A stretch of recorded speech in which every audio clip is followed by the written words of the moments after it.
Hey guys, welcome back to the episode 2 of the Wrestling Corner podcast. I'm your host, Matt Kazakowski. Alongside me today is one of my friends. He is a local wrestler in my hometown.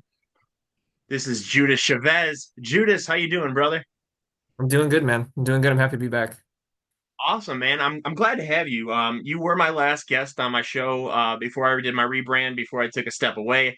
Making you number two on this show, starting off on the right foot. I'm really excited to have you back. Um, First off, I want to take time to publicly thank you. Back in October, you did something very special for me. You and your father. You guys run a promotion, ARW Wrestling in Hobart, Indiana, Mhm. Lake Station, Indiana, in that area. All the And same. you guys allowed me to do something that I never thought could be possible, and that was getting to propose to my now fiance inside your guys' ring. So first off, I want to say thank you so much for that. It meant so much to me, and you guys are always going to be a part of that, for us. So thank Yeah, of you. I appreciate that. course. Um, but yeah, man, how's it been going? Long time no talk. I haven't talked to you in a little bit. So Sure. how are things? Man, what a year I've had. The last 11 months have been I couldn't even write what's happened. It's been insanity. Yeah, no, 100%. And like I said, I mean, you were my last guest on my last branded show. And we talked things about your group called Classic, which we'll touch base on in a little bit here. Being a part of the business since you were a kid, growing up into this world of professional wrestling because of your dad. And Mhm. within the last year, you've had a lot that has happened. Let's touch base on some of that, starting with the concussion you received last year during your match with Greg Glover. What were your setbacks like? Man, that setbacks is an understatement. That whole thing was it was like my canon event. That's how I've described it. It was absolutely unreal. That injury, I'm still in a way dealing with a lot of the repercussions. Physically, I'm okay. Like I feel good. I'm all cleared and all that, but it was scary, very, very scary. I remember everything, for better or for worse. There were points during that whole match where I was like, huh, this is this is the most real fight I think I've been in forever. Because I mean, Greg Glover, he will give it to you. You cannot fake that intensity. You cannot, you know, manufacture that experience that he has. But and I also want to preface, like Greg Glover, absolute professional. He's one of my favorite wrestlers I've ever seen on a local level. I've said it before, he's somebody that I believe is the greatest talent to have ever come out of ARW. Um, and with that injury, it was very scary because for those that haven't seen it, I took a spear and it went a little haywire. My head actually bounced off the corner of the turnbuckle pad and the rope. Um, there's no explanation as to how I'm okay, but if you want to see that video, it is on YouTube. You can just look it up, just Judas Chavez versus Greg Glover. Um, yeah, the setbacks have been both professionally and personal. Um, I was out of the ring for a few months, which was longer than was anticipated. The hope was that I was going to be there within 3 weeks. I was expected to wrestle the next show, and then about a week or two prior, I was starting to do some concussion tests, and what we thought was a very clear trajectory of going up immediately went crashing down. So it took me until October until I came back. So it was about 3 months uh, for my physical setbacks. No, definitely. And, concussions aren't something to mess with in the wrestling business. I mean, I think people look at like a concussion that it's sometimes something easy you could come back from, and it's not. I remember back in 2015 when I trained to try to be a professional wrestler, I ended up with a concussion my first day of training. So Yeah. it's not something that you could take lightly. Now, was there any reality into the idea that you may never actually wrestle again because of the concussion and the severity? Yeah. That was both external sources were telling me that, and internally. I mean, I'd be lying if I said I don't still think about that.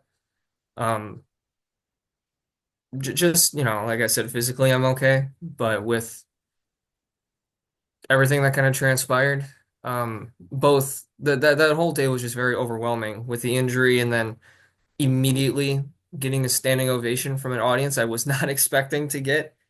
Um, that whole day I very much replay in my mind all the time, and I don't know if I've 100% shaken uh everything off.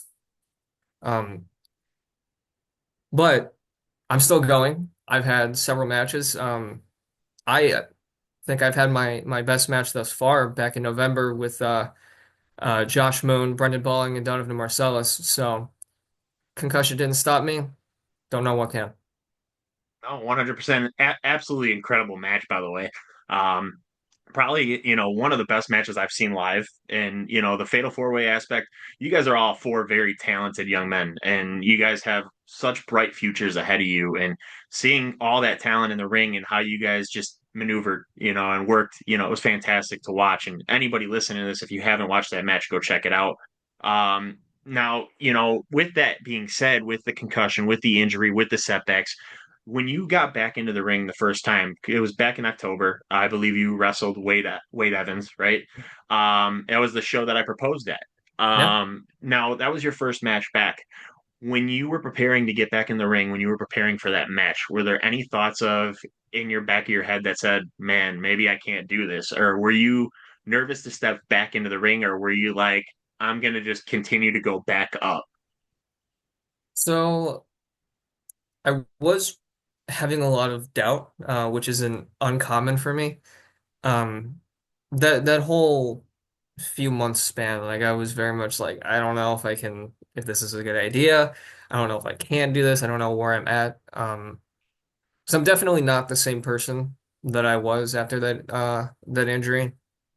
Um, but when I got there that day, I don't know what it was. I just had this mentality of like, no, I'm gonna go out there and I'm gonna kill it. I'm gonna go out there and I'm gonna do this. And I ended up getting thrown at a table and hitting a wall. So probably not the smartest idea, coming back from a concussion, but I was like, yeah, let's go, let's do this. And that match brought back a lot of my confidence. And I have to thank Wade Evans for that. He's incredible. He's incredible. He's a fantastic performer. He's got the character behind it. Like he absolutely does amazing work as well. I think all you guys in ARW are special, and I think you guys have a lot to be proud of in that company. Especially with the amount of talent. You guys have from singles wrestlers, tag teams, multiple factions, which you have. You're a leader of a faction called Cold Classic. And last time we talked on our show, we talked about that faction, drawing inspiration from Raven's Flock and, stuff that Raven has done in his past from WCW. So, for viewers who may be unfamiliar with you or with your group, can you explain a little about what sets your group apart from the other factions in ARW or even across the whole Chicagoland, Indiana independent scene? Yeah. So Cult Classic comprises of four people: myself, Judas Chavez, Joshua Moon, Kazile, and Jojo Valentine. Um, Three of us are in ring, and then Jojo Valentine. She's like our rock. That's the best way I can describe her. She's really the glue that keeps all of us together. Um, but the biggest difference that I would say with Cult Classic against any tag team, any faction, anywhere, um, we're very open and honest about um the goals that we have because they are more than just, oh, we want to be tag team champions, we want to be a heavyweight champion or whatever else. Truthfully, Cult Classic will be transcending professional wrestling, and that's just a general goal of ours. We've dabbled in like short films. We've done that on the ARW Pro YouTube channel, which is something that is going to be continued. There's legitimate connective storyline that is going on there. When it comes to our merchandising. Like there's a story that's told on the clothing that you're wearing. And these are mediums we exist in that we definitely want to push further. And when it comes to actually being in professional wrestling, we take a lot of inspiration, like for me personally, like Raven, a lot of the things he's done, whether it was Raven's Nest or The Flock. Um, we also like to include a lot of horror elements into things because we're all into all the spooky side of stuff, for better or for worse. And when we're out there, we're very much just giving you the people, because there's two multi-generational talents in there with myself and Kazile, both of us second generation, third generation. Um, and then we have Joshua Moon, who, I mean, I can't sing that guy's praises enough. He's unbelievable, unbelievably talented. And Joja Valentine, I mean, I have so much love for that girl. Um,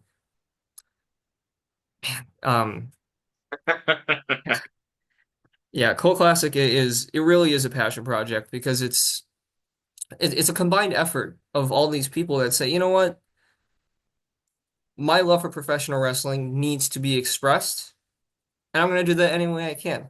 And I think that's really what you get with us. It's not about the moves we're going to do. It's not about the titles we're going to win.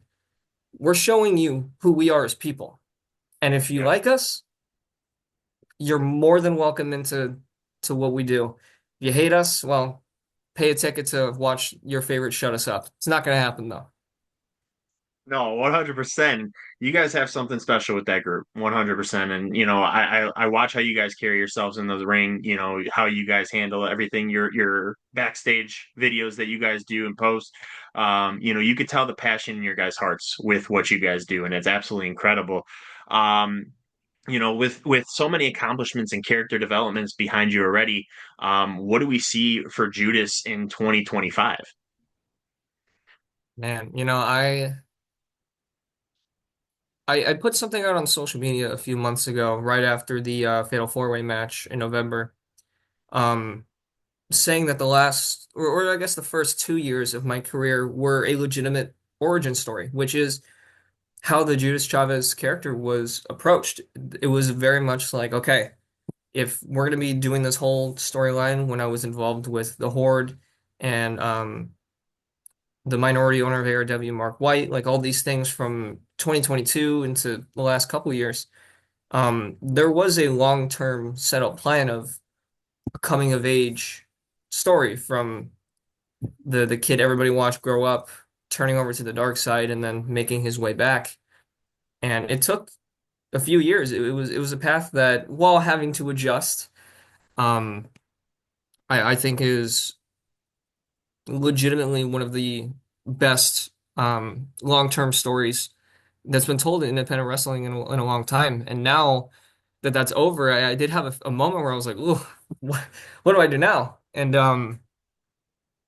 I think this year really is just going to be a feeling out process for me because there's a lot of guys, not just in ARW, but other places all around the independent scene that I have my eye on.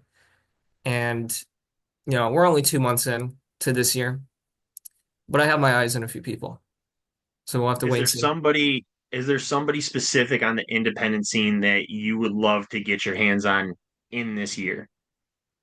Mm, you know, there's some friends of mine, I would say. Um, Kid Lat and Adonis Allen. They go by Thunder and Lightning.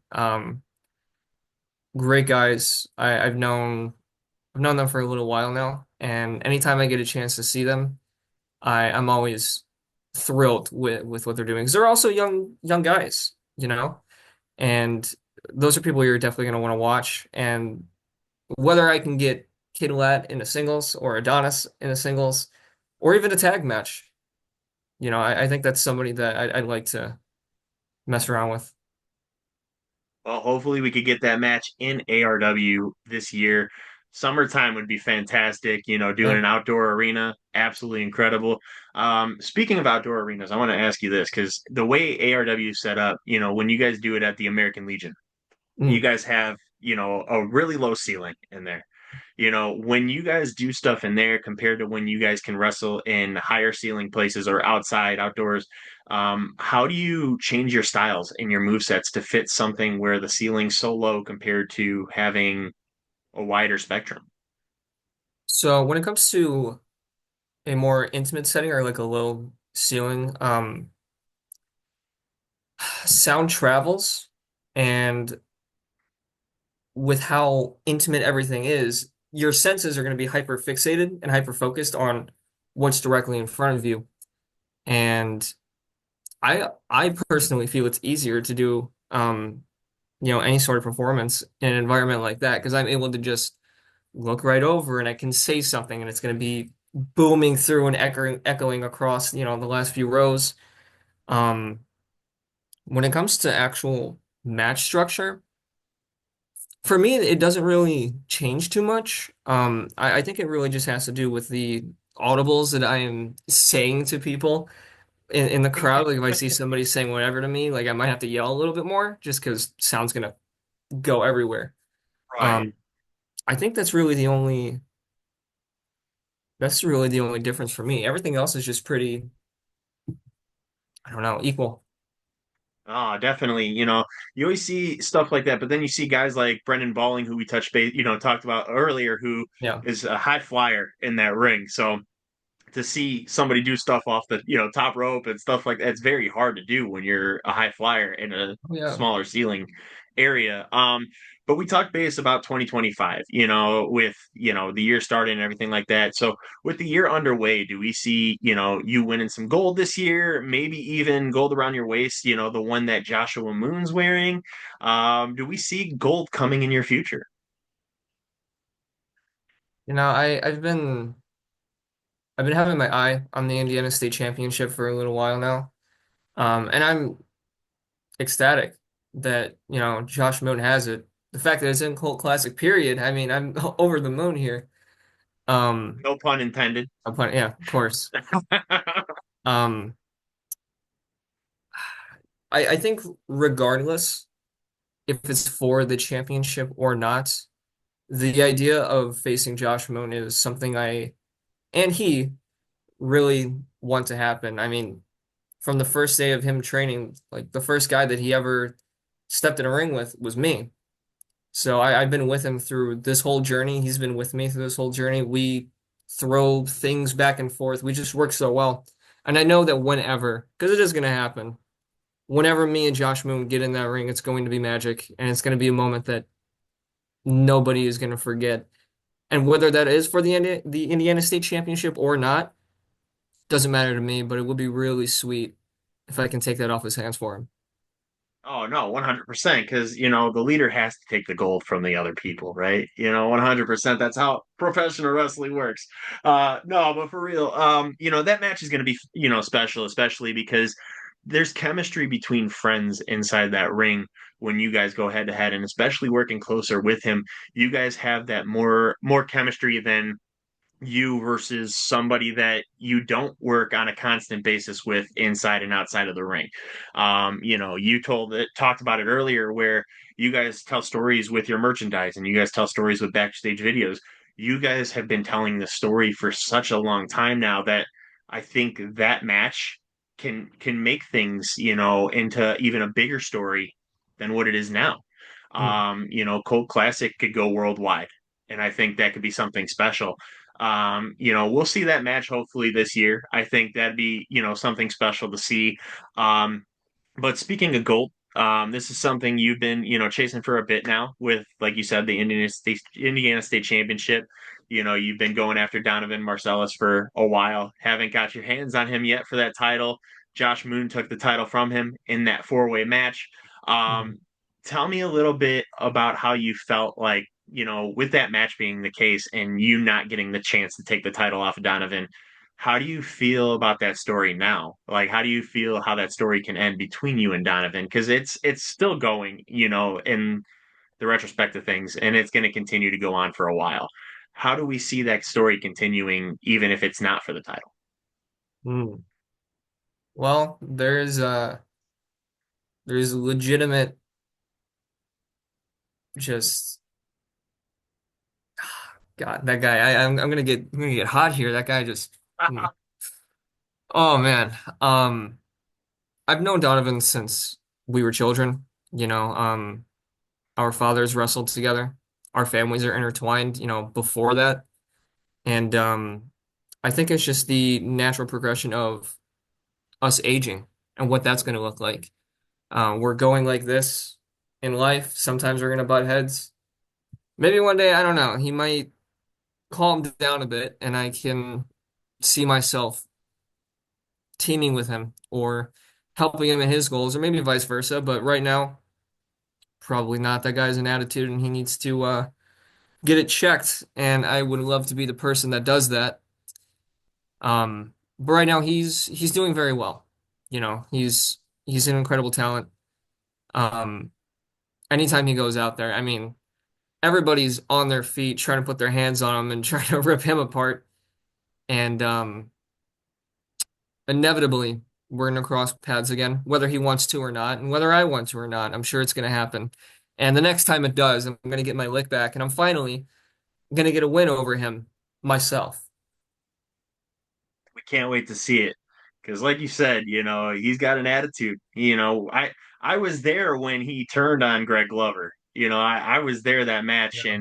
and we've seen a whole new attitude from him since that day. And he's got the cockiness to him, and he can back it up inside that ring. He is an incredible talent, and sky's the limit for him, just like yourself. But we'll see that happen. And like you said, you guys, your careers are intertwined. And I feel like that's something that can tell stories for years to come, especially when you've had that background growing up together in this business. Now we talk basically about touching, getting some gold around your waist here in the near future. Do we see yourself running, with any other companies in the near future, getting yourself into other organizations in the Chicagoland, Indiana area? It will happen. I can say that for certain. It is going to happen. I know a lot of my contemporaries are, you know, a lot of my colleagues are cool with just going out and getting their name out right now, which is great. You know, I'm not in a rush. I'm really not. There's a lot more. I want to take more time honing my skills before I really throw myself out there because once I do, you know, game's going to change. I'm going to disrupt. It's not a matter of if or when. It's going to happen. It's a warning.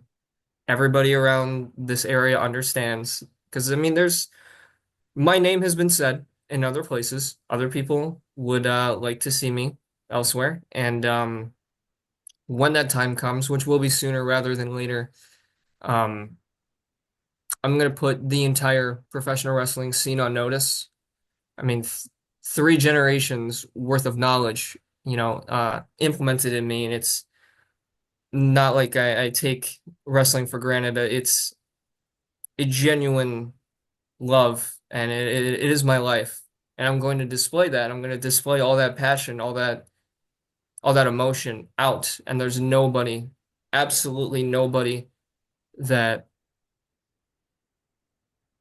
can put me down, that can hold me down, and I'm very excited. There's nowhere specific that I want to pop up at right now, but I guess we're gonna have to wait and see. I'm very excited for that. I'm very excited for your future because, like I said, man, you're multi-talented. You have the character, you have the in-ring work. You could cut a hell of a promo. One hell of a wrestler, man. And I think it might be the upside of being in the business your entire career or your entire life. But you have a passion for this business, and it's incredible to see because you can tell just by our conversations that we've had how much this business means to you. And I can't wait to see you do your thing out in this business for years to come. You're very young. You've got the whole future ahead of you, and it's going to be absolutely incredible to see. Now, do you want to have any parting words for the guests that are watching? What we could expect the rest of this year from Judas Chavez. Yeah. This is a message definitely for the audience, everybody listening, but also for my fellow athletes in this sport. Um, There's an evolution happening in professional wrestling. I mean, it's in a boom period, absolutely undeniable. And there is a trickle down system that is going to affect the independents, and that evolution is going to be forced. And I definitely plan on being the person that's going to push that forward. You know, what I do is unconventional. I'm pushing boundaries and breaking traditions that have been long set for well over a century. And that's a fact that anybody can look up. And when it comes to this year, I'm definitely going to tell you what I'm going to do, and I'm going to do it. Such has been my case. And if anybody has any words or any challenge to the merit and the things that I do and say, step in a ring with me and find out what I'm going to do. Absolutely, you're gonna wipe the floor with them 100%. But Absolutely. Judas, it's been a pleasure having you back on the show, man. It's been a hell of a time always chatting with you. Do you want to tell the fans where they could find you at on social media? Yeah, absolutely. So on Instagram and Facebook, you can find me at Judas Chavez or the Judas Chavez. Um, you can get any of my merchandise at prowrestlingtees.com/Judas Chavez, as well as brainbustertees.com/Judas Chavez. You can find my matches or anything I do on YouTube, whether under the Cult Classic name or Judas Chavez. And I don't know, maybe I'll get on Twitter one day. Hopefully it works. I'm a We're pain. trying, man. We're trying. We're trying. It's such a pain. Oh my God. Oh man, no, 100%. But hey, man, thank you again so much for everything you do for our friendship, everything that you've been doing for us. Absolutely incredible. Sky's the limit for you, brother. Always. But until next time, guys, I was Matt Kozakowski. This is Judas Chavez. Peace out, guys. See you guys.